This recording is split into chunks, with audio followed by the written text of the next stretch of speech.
Assalamualaikum warahmatullahi wabarakatuh. Alhamdulillah hari ini bertemu lagi bersama Miss Afisa. Hari ini kita masuk di pertemuan 2 kita geometri transformasi. Hari ini kita khusus membahas tentang transformasi. Nah, materi apa yang mencakup tentang transformasi? Yang pertama, kita akan membahas pengertian transformasi. Nah, pengertian transformasi ini sebenarnya sudah kita ulas secara sepintas di pertemuan kita yang pertama.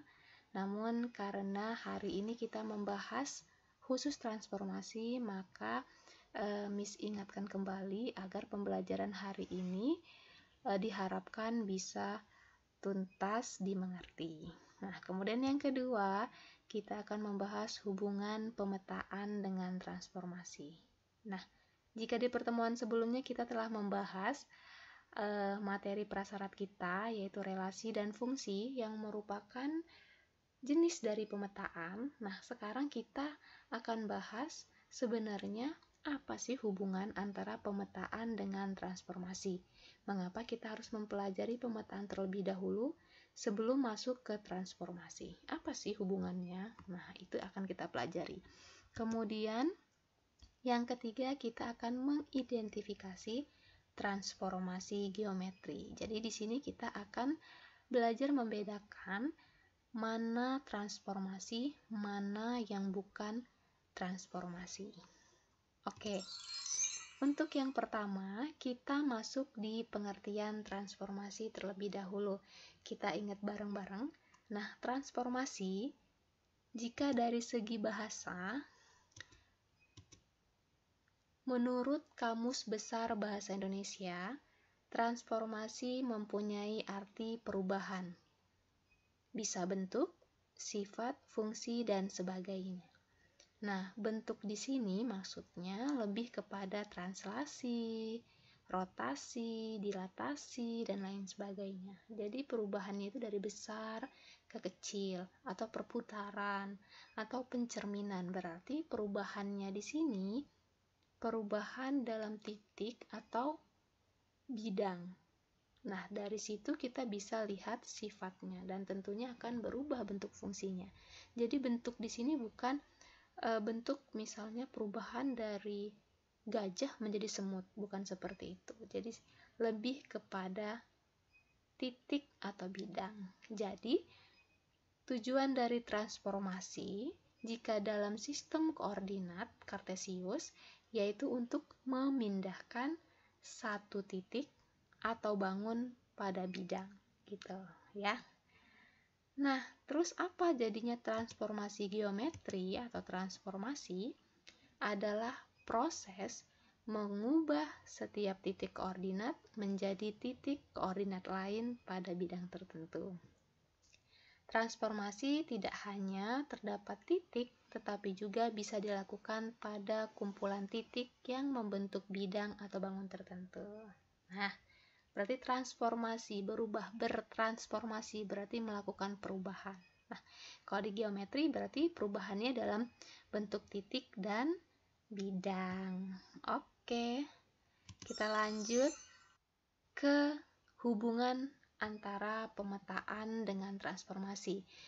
Bahwa kita sudah mempelajari bahwa pemetaan adalah sebuah aturan yang menghubungkan bilangan real dengan bilangan real lainnya, di mana jenis pemetaan sudah kita pelajari di pertemuan sebelumnya, yaitu ada relasi dan fungsi. Nah, terus apa pemetaan pada bangun geometri? Nah, pemetaan pada bangun geometri itu disebut sebagai transformasi geometri. Berarti pemetaan di sini dalam hal ini adalah suatu perubahan di dalam geometri. Jadi apa transformasi adalah suatu fungsi pada bidang V, adalah suatu padanan yang mengaitkan setiap anggota V dengan satu anggota V lainnya. Nah, jika F adalah fungsi dari V ke V yang mengaitkan setiap X elemen V dengan Y elemen V, maka ditulis bentuk notasinya Y sama dengan Fx. Berarti X elemen V ini bagian dari domain atau daerah asal, dan Y elemen V ini bagian dari kodomain atau daerah kawannya. Sedangkan Y sama dengan Fx berarti rank-nya. Rank itu juga bagian dari kodomainnya. Nah, diingat bahwa X adalah prapeta dan Y adalah peta. Nah, daerah asal atau domain fungsi disebut adalah V, dan daerah nilainya rank juga V. Maka fungsi yang demikian dinamakan fungsi pada F. Oke, lanjut. Nah, kemudian apa sih suatu transformasi dalam bidang V itu apa? Gitu. Nah, suatu transformasi bidang V, nah bidang V ini maksudnya bidang Euclid ya, adalah fungsi bijektif. Nah, ini juga sudah kita pelajari. Fungsi bijektif itu apa? Nah, dengan daerah asal atau domain di V dan daerah hasil atau kodomain di V juga. Nih, daerah hasil ini maksudnya ranknya ya. Suatu fungsi yang bijektif adalah fungsi yang bersifat surjektif dan injektif. Nah, berarti ketika kita ingin membuktikan suatu transformasi, maka kita harus membuktikan dia surjektif, dia juga injektif, dan pembuktiannya itu terbukti benar. Nah, kita sama-sama ingat kembali, apa sih itu surjektif dan apa itu injektif. Nah, surjektif artinya bahwa pada tiap titik B elemen V ada prapeta. Berarti ingat, kalau surjektif, kalau ada dua himpunan nih, himpunan A dan himpunan B, maka kita fokus ke himpunan B. Bahwa himpunan B itu semuanya harus terpetakan. Jadi B-nya harus ada prapeta. Tuh. Jadi kalau T suatu transformasi, maka A elemen V ada, sehingga B sama dengan TA. B dinamakan peta dari A oleh T, dan A dinamakan prapeta dari B. Nah, contoh surjektif, Miss, ingetin. Oke, nih, gambarnya ketika ada dua himpunan, ada himpunan A, juga ada himpunan B. Nah, ini kita fokus ke himpunan B. Jadi, himpunan B semuanya harus terpetakan, atau dia harus ada prapeta ke A. Nah, 1 prapetanya A, 2 prapetanya D, 3 prapetanya BC, 1 prapetanya juga C. Gitu ya. Jadi, kalau untuk surjektif seperti ini. Jadi di B-nya harus terpetakan semua. Seperti itu ya. Nah, terus injektif, Miss, apa? Injektif artinya jika A1 tidak sama dengan A2 dan A1 sama dengan B1, kemudian T A2 sama dengan B2, maka B1 tidak sama dengan B2. Ini apa sih, Miss, maksudnya? Kita sudah bahas di pertemuan sebelumnya bahwa untuk injektif kita fokus ke himpunan A. Maksudnya apa, dia kok A1 tidak sama dengan A2? Ya memang dia untuk A1 di sini maksudnya ini ya. A1 itu sebagai A, A2 itu sebagai B gitu. Jadi dia tidak sama antara A dan B, walaupun dia satu himpunan A, himpunan A ini, tapi elemennya berbeda. A berbeda dengan B, B berbeda dengan C berbeda dengan D gitu. Tetapi dia A1 sama dengan B1, maksudnya sama dengan dia itu memetakan. Jadi kita fokus ke himpunan A-nya semuanya harus terpetakan. Dan pasangannya antar elemen di himpunan A ini tidak boleh sama. Gitu. Kalau dia sama, maka dia bukan injektif. Nah, seperti ini. A ke 1, C ke 1 itu nggak boleh kalau diinjektif. Ketika ketemu seperti ini, maka dia bukan injektif ya. Nah, dia harus berbeda pasangannya. A berpasangan dengan 1, B berpasangan dengan 3, C berpasangan dengan 5, D berpasangan dengan 2. Nah, ini harus berbeda. Tuh ya. Nah, di pertemuan sebelumnya, ketika Miss berikan latihan, kalian banyak salah di bagian relasi. Nah, kenapa salah bagian relasi? Relasi itu kita fokus ke himpunan A, dan himpunannya nggak boleh bercabang. Ketika bercabang, atau himpunan A-nya salah satunya tidak terpetakan, maka dia relasi disebutnya, bukan fungsi. Nah, contohnya seperti apa? Nih, kita fokus, kalau untuk relasi kita fokus ke himpunan A. Ketika salah satu elemen dari himpunan A bercabang, maka dia disebut sebagai relasi dan bukan fungsi. Nah, ini juga indikatornya yang membuat dia tidak fungsi karena C-nya tidak terpetakan. Nah, kalau yang ini, dia semuanya terpetakan. Tapi masalahnya lagi-lagi, ada salah satu himpunan A, elemennya itu bercabang. Dia punya 2 pasangan. B berpasangan dengan 2, dan B berpasangan dengan 3. Nah, itu yang menyebabkan dia disebut sebagai relasi saja dan bukan fungsi. Gitu. Oke. Sekarang kita masuk di sub yang ketiga, yaitu pengidentifikasian transformasi. Nah, di sini untuk mengidentifikasi transformasi pasti kita membahas tentang sebuah soal, sebuah masalah. Nah, untuk soal yang pertama, kok Miss yang pertama? Ya iya, berarti ada yang kedua. Oke, untuk yang pertama, sebuah lingkaran B dengan pusat di P dan garis TAB adalah diameter lingkaran B yang sejajar dengan T. Jika F adalah fungsi dari Z sama dengan B min A, B ke garis T, maka ada sembarang X elemen Z sehingga Fx sama dengan garis ya, Px diiris dengan T.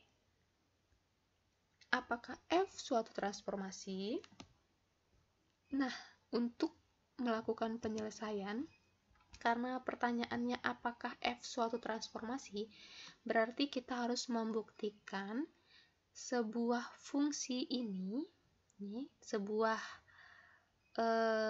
pernyataan ini adalah fungsi yang bijektif.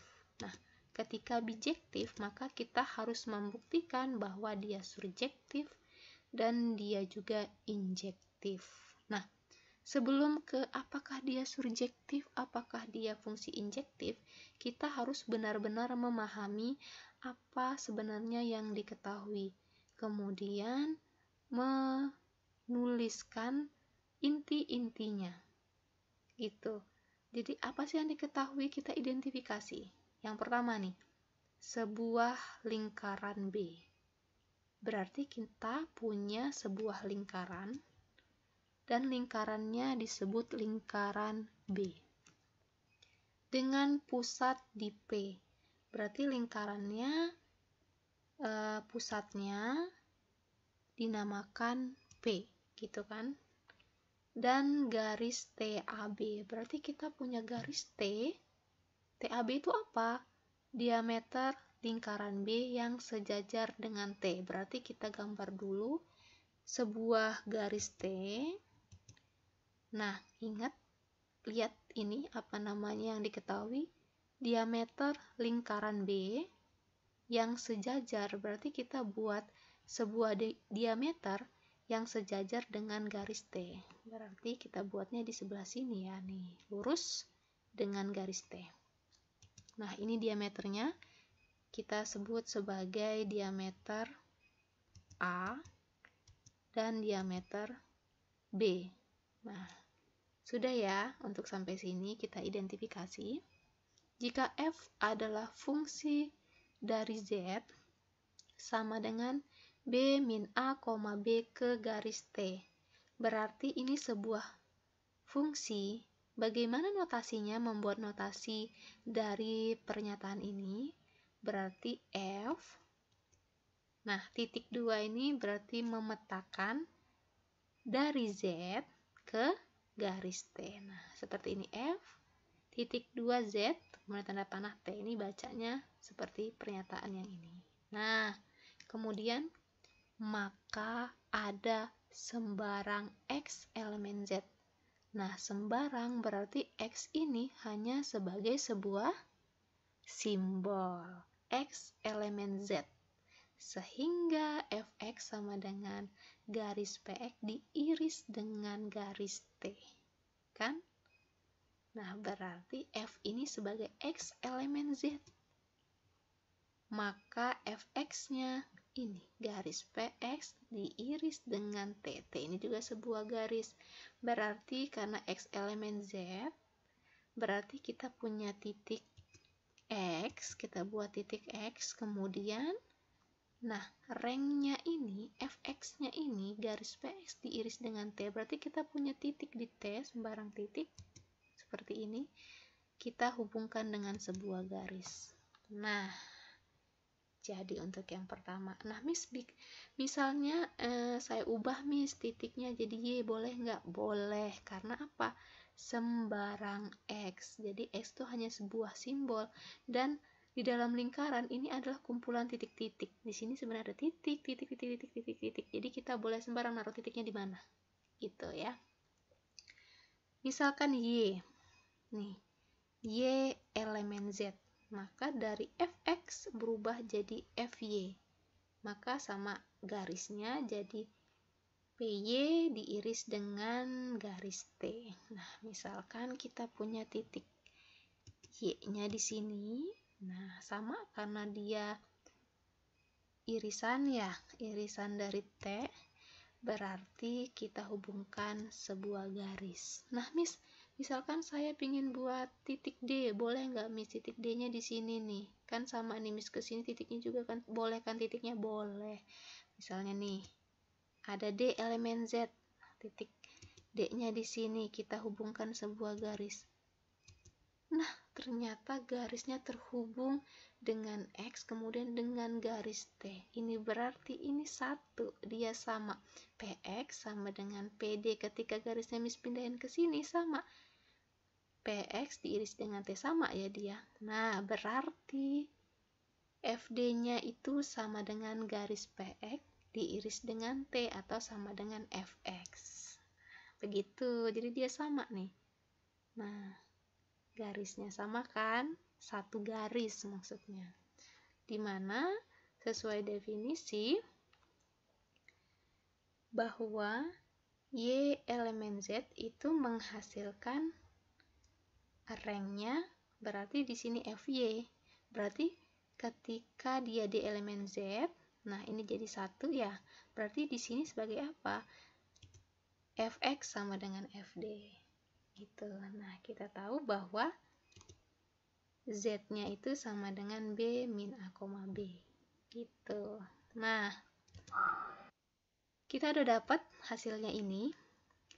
Hasilnya ini, sekarang kita akan membuktikan apakah dia surjektif dan apakah dia injektif. Nah, kita buktikan yang pertama dulu, kita buktikan apakah dia surjektif. Ingat, kalau surjektif kita fokus, kalau ada dua himpunan, kita fokus ke himpunan B-nya. Apakah dia semuanya terpetakan? Apakah dia memiliki prapeta semua? Gitu, kita lihat. Misalnya ini sebuah himpunan ya.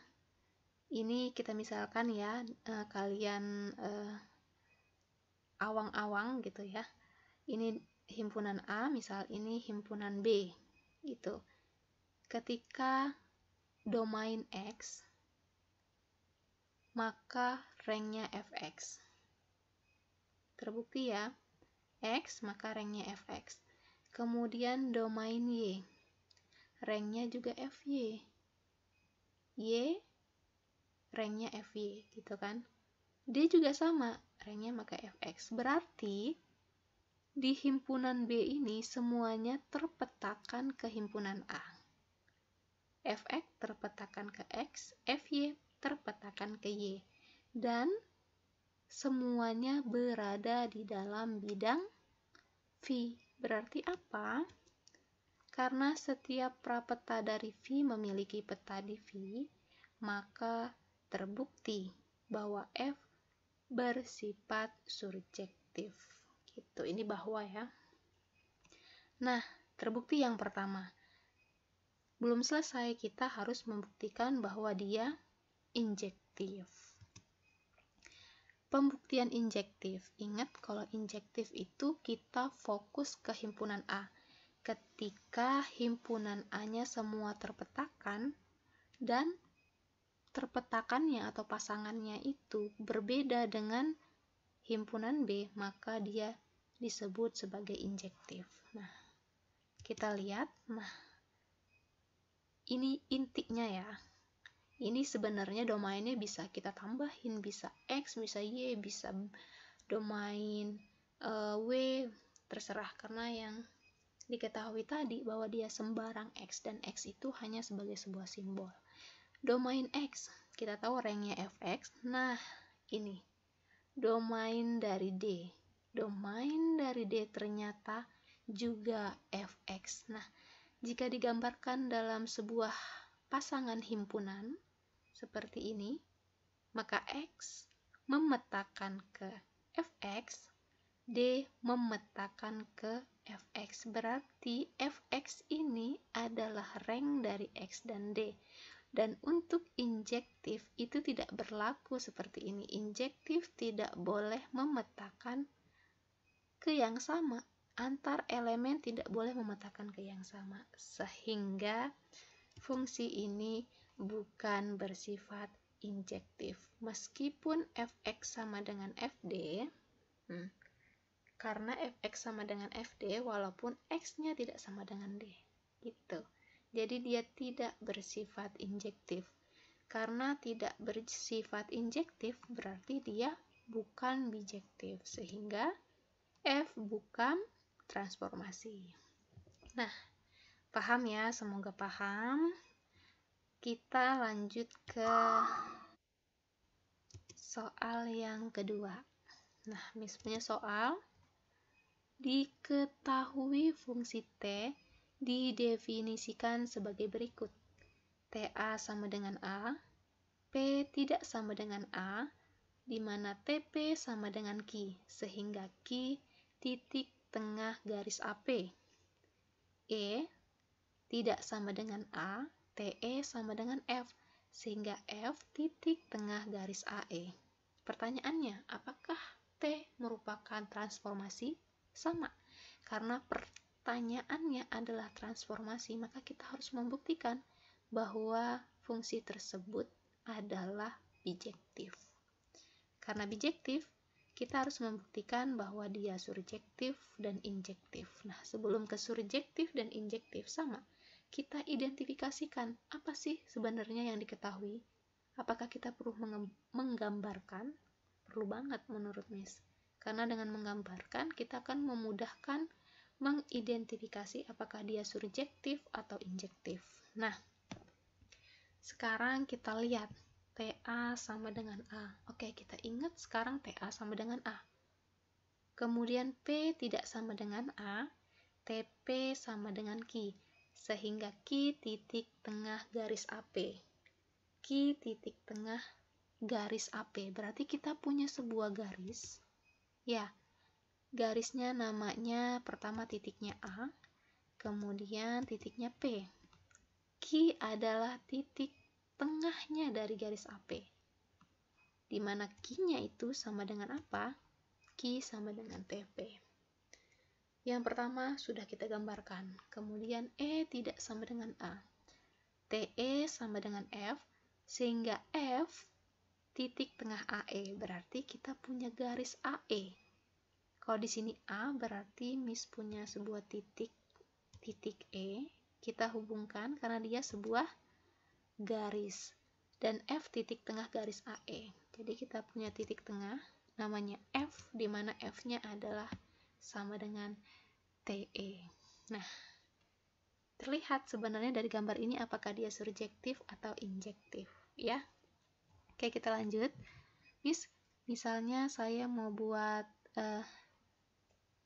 garisnya lurus, boleh nggak, Miss? Ingat, A itu tidak sama dengan P dan tidak sama dengan A. Berarti dia bukan sebuah garis lurus, ya. Oke, lanjut. Pembuktian F surjektif. Nah, ingat surjektif kita fokus ke himpunan B. Apakah dia semuanya terpetakan? Apakah dia semuanya ada di bidang Euclid? Bidang Euclid maksudnya 1 ya di sini. Kita buktikan. Nah, A tidak sama dengan P. Sesuai definisi ya. A tidak sama dengan P, tidak sama dengan E. Ternyata dia benar ada di bidang V. Kemudian jelas berarti karena tidak sama dengan ini ya, berarti TA-nya tidak sama dengan TP, tidak sama dengan TE. Ini ternyata juga ada di bidang Euclid atau bidang V. Nah, karena setiap prapeta dari V, memiliki peta di V, maka terbukti bahwa F bersifat surjektif. Nah, seperti itu. 1 sudah terbukti. Sekarang tugas kita membuktikan injektif. Lihat, injektif berarti fokus ke himpunan A. Ketika himpunannya punya pasangan semua dan pasangannya beda-beda, dia injektif. Kita lihat. Domain A memetakan ke TA, ya kan? P memetakan ke TP, TP-nya sama dengan Q. Domain E memetakan ke TE sama dengan F. TA, TP, TE ini sebagai kodomainnya, dan TA-nya sebagai rank ya, bagian dari rank. Berarti kalau kita gambarkan dalam sebuah pasangan himpunan, nah, A memetakan ke TA, P memetakan ke TP, E memetakan TE. Terlihat bahwa dia berpasangan semua untuk domainnya, kemudian pasangannya beda-beda. Artinya, dia sebuah fungsi yang injektif. Karena dia surjektif, dia injektif, berarti dia bijektif. Karena dia bijektif, berarti dia sebuah transformasi. Maka terbukti, alhamdulillah. Nah, selesai pembelajaran kita pada hari ini. Alhamdulillah, dipahami lambat-lambat, bisa diulangi, semoga mudah untuk dipahami. Nah, ada sedikit latihan lah buat kalian. Nah, latihan ini Miss tunggu di Google Classroom. Di sana Miss sediakan folder yang berguna untuk kalian mengumpulkan latihan ini. Nah, yang pertama ini ada A, ada B, ada C. Dia cuma 1 soal. Nah, maksudnya ini 1 soal ya. Ini ketentuannya. Ketentuannya, jika diketahui sebuah fungsi H, sumbu X pada bidang V yang didefinisikan sebagai berikut. Apabila P X, 0, maka HP-nya X, X kuadrat. Yang pertama, jika dari titik K 5,0 oleh H, maka diperoleh suatu peta, dan jika L 17,289 merupakan daerah hasil H, maka akan diperoleh suatu prapeta. Apakah suatu transformasi? Kalian buktikan ya. Kemudian M itu 11,212 merupakan daerah hasil H. Apakah H suatu transformasi? Kalian buktikan juga. Nah, yang C gambarkan daerahnya. Daerah nilai untuk A dan B. Nah, untuk menggambarkan kalian boleh di awal. Boleh juga di akhir ya. Ini boleh digambarkan. Untuk gambarnya seperti apa sih? Gitu ya. Oke, alhamdulillah pembelajaran kita selesai untuk pertemuan kali ini. Semoga materi pada pertemuan kali ini bisa dipahami dengan mudah. Amin. Oke, seperti itu saja. Miss akhiri. Wassalamualaikum warahmatullahi wabarakatuh. See you.